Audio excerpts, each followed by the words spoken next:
Salut, donc on reprend ici. Donc comme j'avais dit, changement des joints et aussi j'avais oublié de le préciser, maladie sur les Golf 3, je sais pas comment on appelle ça, mais si vous voulez, le mécanisme qui fait office d'ouverture au niveau de la gâche au fond là-bas, voilà, qui casse régulièrement, mais régulièrement quoi. C'est vraiment, je crois que je dois être à ma 4 ou 5e, voire 6e que je change. Bon, pas sur cette auto, hein, bien évidemment, toute Golf 3 confondue. Donc voilà les pièces. Donc ici,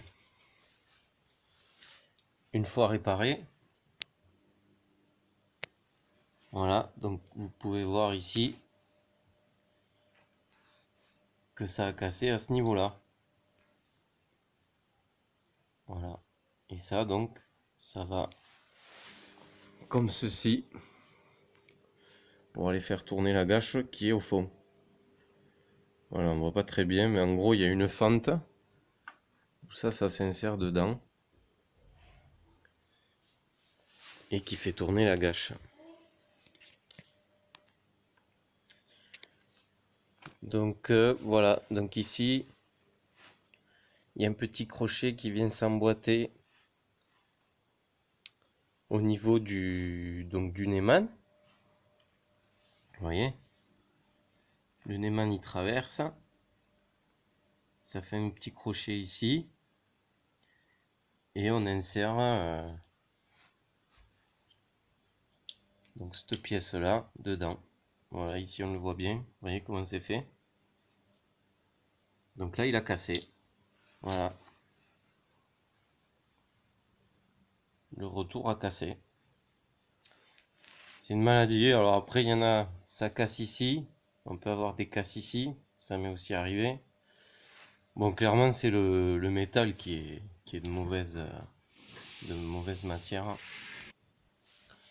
Donc après on peut avoir aussi des casses ici. Voilà le petit retour, mais bon c'est pas important. Et là sur celle-là je vois qu'il n'y est pas. Alors je sais pas, pareil, je comprends pas. Cette voiture me délivre pas mal de mystères.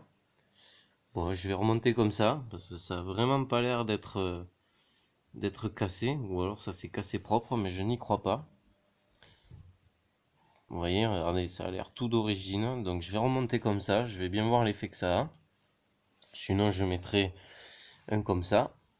Voilà, donc après, les petits crochets aussi qui cassent. Voilà, vous pouvez voir ici, il n'y en a qu'un sur les deux. Enfin, c'est de la folie quoi, hein. Les poignées de Golf 3, c'est une catastrophe. Sauf que il y a aussi le retour ici du barillet ou du Neyman, comme vous voulez, qui peut casser aussi. Et alors là, bonjour la galère, puisqu'il faut le sortir entier comme ceci, avec la clé insérée dedans pour que les paillettes rentrent dans le barillet. On le sort, et pour garder la clé, eh ben, il faut transvaser les paillettes et les petits ressorts. Enfin, c'est sympa à faire. Bon, faut être assez minutieux, prendre le temps et ne rien perdre, surtout. Voilà, dans le but, bien évidemment, de garder la clé qui correspond à la voiture. Sinon, on se retrouve avec plusieurs clés, une pour le contact, une pour la clé, une pour la poignée gauche, une pour la poignée droite. Enfin, des fois, c'est rigolo à voir. Donc pour éviter cela, il faut simplement transvaser les paillettes et les petits ressorts qu'il y a dedans. Vous voyez, les paillettes, c'est ce qu'il y a là. Donc quand on sort la clé, elle se lève et c'est ce qui fait en sorte que ça coince le barillet dans la poignée. Voilà.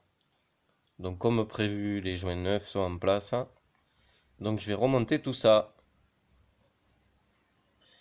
Tant que j'y étais, j'ai mis un petit coup de rénovateur, quoi, de polish. Parce que ça, les ongles, enfin, ça abîme pas mal la peinture, donc là c'est nickel. Allez, go. Donc voilà, poignée remontée. Avec les joints neufs, c'est magnifique. Donc là c'est fermé. Bon, j'ai enlevé la batterie pour éviter de faire marcher la centralisation. Parce que j'ai un petit souci aussi, il faut que je revoie ça, je dois avoir une fuite d'air. Ouverture, loquet, phase 1, c'est levé. Voilà, c'est nickel. Tout refonctionne.